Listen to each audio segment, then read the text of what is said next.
Today we are going to start chapter first of chemistry, that is matter in our surroundings। ਹੁਣ ਦੇਖੋ definition ਤੋਂ ਪਹਿਲਾਂ chapter ਦੇ name ਤੋਂ matter in our surroundings. What do you mean by surroundings? ਜਿੰਨੀਆਂ ਵੀ ਚੀਜ਼ਾਂ ਆਪਣੇ ਆਲੇ ਦੁਆਲੇ ਦੀਆਂ ਨੇ ਉਹਨਾਂ ਨੂੰ ਆਪਾਂ ਕੀ ਕਹਿੰਦੇ ਹਾਂ? Surroundings. Means the things around us are known as surroundings. ਹੁਣ ਮੈਟਰ ਜਿਹੜੀਆਂ ਵੀ ਚੀਜ਼ਾਂ ਪ੍ਰੈਜ਼ੈਂਟ ਨੇ ਉਹਨੂੰ ਕੀ ਕਹਿੰਦੇ ਆਪਾਂ? ਮੈਟਰ। ਜਿਹੜਾ ਆਪਣਾ ਆਲਾ ਦੁਆਲਾ ਉਹਨੂੰ ਕੀ ਕਹਿੰਦੇ ਆਪਾਂ? Surrounding.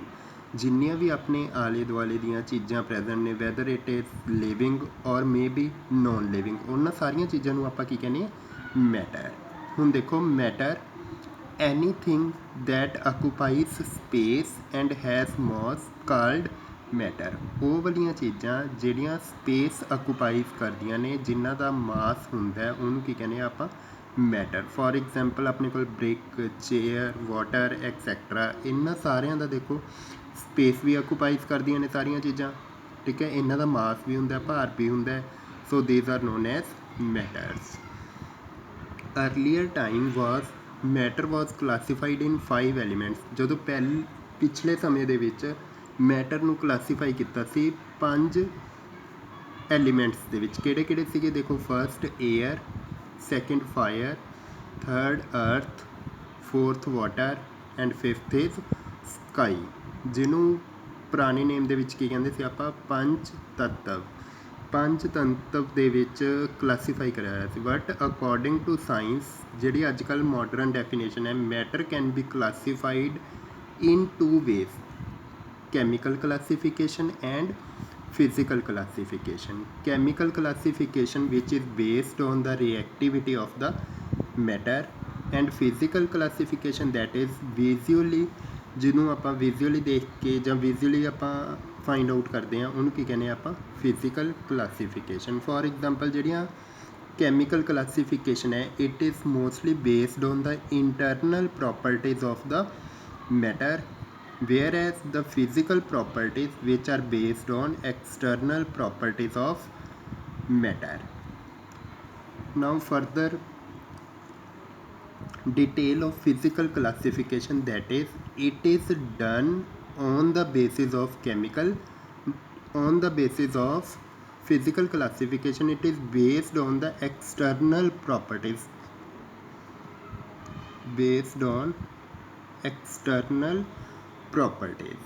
whereas chemical classification, it is done basis of chemical composition. chemical composition means ਆਪਣੇ ਕੋਲ ਕੋਈ ਵੀ ਮੈਟਰ ਹੈ ਜਿਹੜਾ ਉਹ ਕਿਸ ਚੀਜ਼ ਤੋਂ ਬਣਿਆ ਹੋਇਆ। ਫੋਰ ਐਗਜ਼ਾਮਪਲ ਅਗਰ ਵਾਟਰ ਦੀ ਗੱਲ ਕਰੀਏ, ਠੀਕ ਹੈ, ਤਾਂ ਵਾਟਰ ਕਿਹੜੀ ਚੀਜ਼ ਤੋਂ ਬਣਿਆ ਹੋਇਆ? ਕਿਸ ਤੋਂ ਬਣਿਆ ਹੋਇਆ? Hydrogen and oxygen.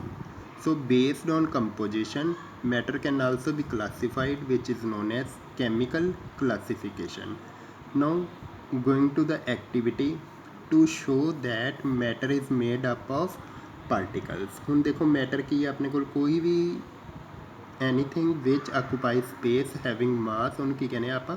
Matter. Matter ਨੂੰ ਆਪਾਂ ਡਿਵਾਈਡ ਕਰ ਸਕਦੇ ਹਾਂ, ਜਦੋਂ ਛੋਟੇ ਪਾਰਟਸ ਦੇ ਵਿੱਚ ਡਿਵਾਈਡ ਕਰਦੇ ਹਾਂ ਤਾਂ ਉਹਨੂੰ ਕੀ ਕਹਿੰਦੇ ਆ ਆਪਾਂ? ਪਾਰਟੀਕਲਸ। ਦੇਖੋ to show that matter is made up of particles, ਵੀ ਜਿਹੜਾ ਮੈਟਰ ਹੈ ਆਪਣੇ ਕੋਲ ਉਹ ਕਾਹਦਾ ਬਣਿਆ ਹੋਇਆ? ਪਾਰਟੀਕਲ ਦਾ। ਇਹਦੇ ਵਿੱਚ ਕੀ ਰਿਕੁਆਇਰਮੈਂਟ ਆਪਾਂ ਨੂੰ? ਕੋਈ ਵੀ ਆਪਾਂ 3 ਗਲਾਸ ਬੀਕਰਸ ਲਵਾਂਗੇ, ਉਹਦੇ ਵਿੱਚ ਇੱਕ ਮਾਰਕ ਲੈਵਲ ਕਰਾਂਗੇ ਸੇਮ, ਤਿੰਨੇ ਬੀਕਰ 'ਤੇ ਸੇਮ ਮਾਰਕ ਕਰਾਂਗੇ, ਉਹਦੇ ਵਿੱਚ ਕੀ ਪਾਵਾਂਗੇ ਆਪਾਂ? ਵਾਟਰ। ਦੇਖੋ ਫਸਟ ਬੀਕਰ ਲਿਆ, ਉਹਦੇ 'ਤੇ ਮਾਰਕ ਕਰਕੇ ਆਪਾਂ ਕੀ ਪਾਇਆ? ਵਾਟਰ। ਸੈਕਿੰਡ ਵਿੱਚ ਜਿਹੜਾ ਬੀਕਰ ਹੈ ਉਹਦੇ ਵਿੱਚ ਕੀ ਐਡ ਕਰ ਰਹੇ ਹਾਂ ਆਪਾਂ? NaCl, that is salt, common salt, ਉਹਦੇ ਵਿੱਚ NaCl ਪਾ ਰਹੇ ਹਾਂ। ਹੁਣ ਦੇਖੋ ਜਿਹੜਾ NaCl ਹੈ, ਫਸਟਲੀ ਉਹ ਕੀ ਹੋਏਗਾ? ਸੈਟਲ ਡਾਊਨ ਹੋ ਜਾਏਗਾ ਨੀਚੇ।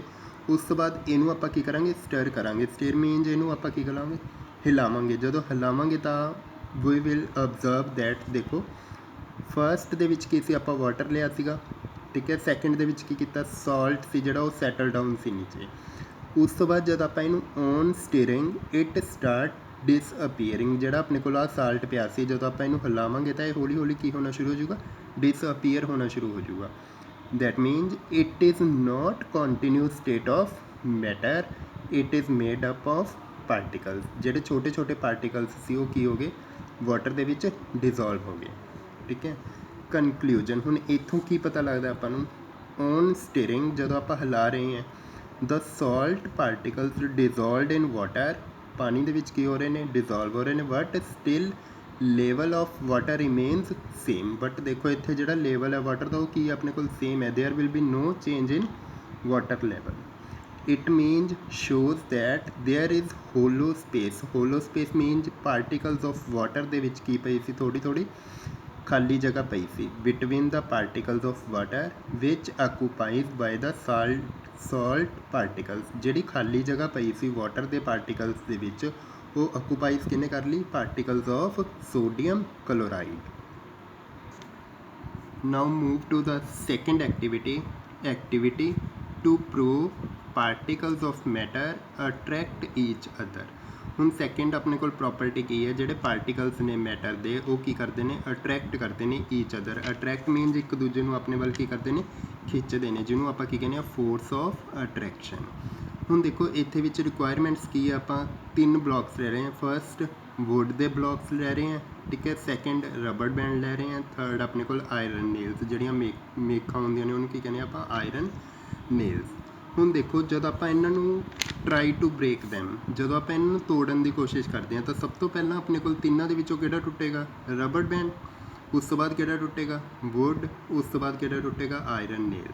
ਤਾਂ ਸਭ ਤੋਂ ਜ਼ਿਆਦਾ ਆਪਾਂ ਨੂੰ ਐਨਰਜੀ ਤੋੜਨ ਦੇ ਲਈ ਕਿਹਨੂੰ ਦੇਣੀ ਪਏਗੀ, ਆਇਰਨ ਨੂੰ। ਉਸ ਤੋਂ ਬਾਅਦ ਵੁੱਡ ਨੂੰ। ਉਸ ਤੋਂ ਬਾਅਦ ਰਬੜ ਬੈਂਡ ਨੂੰ। ਕਿਉਂਕਿ ਆਇਰਨ ਦੇ ਜਿਹੜੇ ਪਾਰਟੀਕਲਸ ਨੇ ਉਹਨਾਂ ਦੇ ਵਿੱਚ ਫੋਰਸ ਆਫ ਅਟਰੈਕਸ਼ਨ ਕੀ ਹੋਏਗੀ, ਬਹੁਤ ਜ਼ਿਆਦਾ ਹੋਏਗੀ। ਉਸ ਤੋਂ ਬਾਅਦ ਰਬੜ ਦੇ ਵਿੱਚ ਥੋੜ੍ਹੀ ਜਿਹੀ ਘੱਟ, ਵੁੱਡ ਦੇ ਵਿੱਚ ਥੋੜ੍ਹੀ ਜਿਹੀ ਘੱਟ ਹੋਏਗੀ, ਰਬੜ ਦੇ ਵਿੱਚ ਉਸ ਤੋਂ ਵੀ ਘੱਟ ਹੋਏਗੀ। ਸੋ ਕਹਿਣ ਦਾ ਮਤਲਬ ਕੀ ਹੈ, ਇੱਥੇ ਜਿਹੜੇ ਆਇਰਨ ਦੇ ਪਾਰਟੀਕਲਸ ਨੇ ਉਹਨਾਂ ਦੇ ਵਿੱਚ ਪਾਰਟੀਕਲ ਦੇ ਵਿੱਚ ਫੋਰਸ ਆਫ ਅਟਰੈਕਸ਼ਨ ਤਿੰਨਾਂ ਦੇ ਵਿੱਚ ਹੀ ਹੈ। ਜ਼ਿਆਦਾ ਸਭ ਦੇ ਵਿੱਚ ਕਿਹਦੇ ਹੈ, ਆਇਰਨ ਦੇ। ਉਸ ਤੋਂ ਬਾਅਦ ਵੁੱਡ ਦੇ। ਉਸ ਤੋਂ ਬਾਅਦ ਕੀ ਹੈ ਆਪਣੇ ਕੋਲ, ਰਬੜ ਦੇ। ਠੀਕ ਹੈ। ਹੁਣ ਦੇਖੋ ਅਬਜ਼ਰਵੇਸ਼ਨ ਇਹ ਤੋਂ ਕੀ, rubber band is easy to break, ਜਲਦੀ ਟੁੱਟ ਜਾਏਗਾ। then comes to wood and at last ਕਿਹੜਾ ਟੁੱਟੇਗਾ ਆਪਣੇ ਕੋਲ, iron. so we can say that the particles of matter attract each other। ਇਹ ਡਿਪੈਂਡ ਕਰਦਾ ਆਪਣੇ ਕੋਲ ਫੋਰਸ ਆਫ ਅਟਰੈਕਸ਼ਨ 'ਤੇ। ਜਿੰਨੀ ਫੋਰਸ ਆਫ ਅਟਰੈਕਸ਼ਨ ਜ਼ਿਆਦਾ ਹੋਏਗੀ ਉਨੀ ਉਹਨੂੰ ਬ੍ਰੇਕਅਪ ਕਰਨ ਲਈ ਆਪਾਂ ਨੂੰ ਐਨਰਜੀ ਜ਼ਿਆਦਾ ਪ੍ਰੋਵਾਈਡ ਕਰਨੀ ਪਏਗੀ। now third property, activity to show that these particles are always in state of motion। Third property ਕੀ ਹੈ ਮੈਟਰ ਦੀ, ਜਿਹੜੇ ਪਾਰਟੀਕਲਸ ਹੁੰਦੇ ਨੇ they are always in the state of motion. ਹੁਣ ਇਹਦੇ ਵਿੱਚ ਫੋਰ ਐਗਜ਼ਾਮਪਲ ਆਪਾਂ ਦੇਖੋ ਟੇਕ ਆ ਅਗਰਬੱਤੀ, ਠੀਕ ਹੈ। ਅਗਰਬੱਤੀ ਲੈ ਰਹੇ ਹਾਂ, ਉਹਨੂੰ ਲਾਈਟਨ ਔਨ ਕਰ ਲਿਆ, ਮੰਨ ਲਓ ਆਪਾਂ ਉਹਨੂੰ ਲਾਈਟ ਕਰ ਲਿਆ, ਜਲਾ ਲਿਆ। You will find that you can smell the fragrance even through you are so far, ਠੀਕ ਹੈ। ਜਦੋਂ ਆਪਾਂ ਅਗਰਬੱਤੀ ਨੂੰ ਔਨ ਕਰ ਲਿਆ, ਇੱਕ ਜਗ੍ਹਾ 'ਤੇ ਰੱਖਤੀ, ਉਸ ਤੋਂ ਬਾਅਦ ਥੋੜ੍ਹੇ ਟਾਈਮ ਬਾਅਦ ਤੁਸੀਂ ਅਗਰ ਦੂਰ ਵੀ ਖੜ੍ਹੇ ਹੋ ਤਾਂ ਵੀ ਸਮੈਲ ਉਹਦੀ ਫਾਈਂਡ ਆਊਟ ਕਰ ਸਕਦੇ ਹੋ। ਕਿਉਂ ਕਰ ਸਕਦੇ ਹੋ, because of motion of the particles. ਹੁਣ ਦੇਖੋ reason, the particles of matter are not stationary. Stationary means ਉਹ ਕਿਹੜੀ ਪੋਜੀਸ਼ਨ ਦੇ ਵਿੱਚ ਹੋਣਗੇ, ਦੇਖੋ the particles of matter are not stationary. Stationary means moving, ਉਹਦੇ ਵਿੱਚ ਰੁਕੀ ਹੋਈ ਪੋਜੀਸ਼ਨ ਦੇ ਵਿੱਚ। These are continuously moving. ਇਹ ਕੀ ਹੁੰਦੇ ਨੇ, ਆਲਵੇਜ਼ ਕੰਟੀਨਿਊਸ ਕੀ ਕਰਦੇ ਰਹਿੰਦੇ ਨੇ, ਮੂਵ ਕਰਦੇ ਰਹਿੰਦੇ ਨੇ। When they drift through air, ਜਦੋਂ ਏਅਰ ਦੇ ਥਰੂ ਪਾਸ ਕਰਦੇ ਨੇ। So we can able to smell the agarbatti. Same example ਹੈ ਆਪਣੇ ਕੋਲ ਪਰਫਿਊਮ ਦੀ, ਠੀਕ ਹੈ। ਅਗਰ ਕੋਈ ਪਰਫਿਊਮ ਯੂਜ ਕਰ ਰਿਹਾ ਤਾਂ ਉਹਦੀ ਸਮੈਲ ਦੂਸਰੇ ਨੂੰ ਵੀ ਆ ਜਾਂਦੀ ਹੈ ਜਿਹੜੇ ਦੂਰ ਖੜੇ ਹੁੰਦੇ ਨੇ। ਕਿਉਂ, due to the particles which have the motion property. Observation ਦੇਖੋ, ਵੈਨ ਅਗਰਬੱਤੀ ਲਾਈਟਡ, ਜਦੋਂ ਅਗਰਬੱਤੀ ਔਨ ਕਰੀ, ਦਾ ਪਾਰਟੀਕਲਸ ਗੈਟ, ਜਿਹੜੇ ਪਾਰਟੀਕਲ ਸੀ ਉਹਨਾਂ ਨੇ ਕੀ ਕੀਤਾ, ਹੀਟ ਐਨਰਜੀ ਗੇਨ ਕਰ ਲਈ। So particles able to move rapidly. ਜਦੋਂ ਐਨਰਜੀ ਗੇਨ ਕਰਨਗੇ ਤਾਂ ਉਹਨਾਂ ਦੀ ਕਾਈਨੈਟਿਕ ਐਨਰਜੀ ਇਨਕਰੀਜ਼ ਹੋ ਜਾਏਗੀ। ਮੂਵ ਰੈਪਿਡਲੀ, ਜਲਦੀ ਮੂਵ ਕਰਨਗੇ। Spread the fragrance. ਹੁਣ ਇਹ ਜਿਹੜਾ ਆਪਾਂ ਐਕਟੀਵਿਟੀ ਪੜ੍ਹੀ ਹੈ ਇਹਦੇ ਵਿੱਚ ਇੱਕ ਮੋਸਟ ਇੰਪੋਰਟੈਂਟ ਫਿਨੋਮੀਨਾ ਹੈ ਜਿਹਦੇ 'ਤੇ ਇਹ ਵਾਲੇ ਸਾਰੀ ਪ੍ਰੋਪਰਟੀ ਵਰਕ ਕਰਦੀ ਹੈ। That phenomena is known as diffusion, ਠੀਕ ਹੈ। ਕੀ ਹੁੰਦਾ diffusion, it is the movement of any substance from higher concentration to lower concentration. ਹੁਣ ਦੇਖੋ ਆਪਾਂ ਮੰਨ ਲਓ ਆਪਣੇ ਕੋਲ ਆ ਰੂਮ ਹੈ, ਠੀਕ ਹੈ। ਰੂਮ ਦੇ ਇੱਕ ਸਾਈਡ 'ਤੇ ਆਪਾਂ ਅਗਰਬੱਤੀ ਔਨ ਕਰੀ ਹੈ ਤਾਂ ਪਹਿਲਾਂ ਇੱਥੇ ਕੰਸਨਟ੍ਰੇਸ਼ਨ ਕੀ ਹੋਏਗੀ, ਜ਼ਿਆਦਾ ਹੋਏਗੀ। ਇੱਧਰ ਕੰਸਨਟ੍ਰੇਸ਼ਨ ਕੀ ਹੋਏਗੀ ਅਗਰਬੱਤੀ ਸਮੈਲ ਦੀ, ਘੱਟ ਹੋਏਗੀ। ਸੋ ਕਹਿਣ ਦਾ ਮਤਲਬ ਕੀ ਹੈ, ਜਿਹੜੀ ਆਹ ਵਾਲੀ ਸਮੈਲ ਸੀ ਉਹ ਹੌਲੀ ਹੌਲੀ ਮੂਵ ਕਰੇਗੀ ਦੂਸਰੀ side, means higher concentration to lower concentration. That phenomena is known as diffusion.